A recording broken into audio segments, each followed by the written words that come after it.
Hello coders, and welcome to How to Fix. In today's video, we'll be focusing on a new bug that you might find challenging to solve. So without further ado, let's dive into today's bug. Let's now execute code 1 to generate the error and observe the outcome. Now, here's the breakdown and the fix for the issue. Please pause the video to absorb the explanation.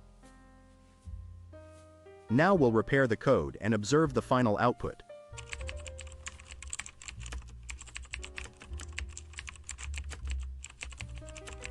And presto, the code works perfectly and our output is just what we anticipated. The bug is no more. We've reached the end of today's episode. If you found this video informative, please hit the like button and subscribe to our channel for more coding solution videos.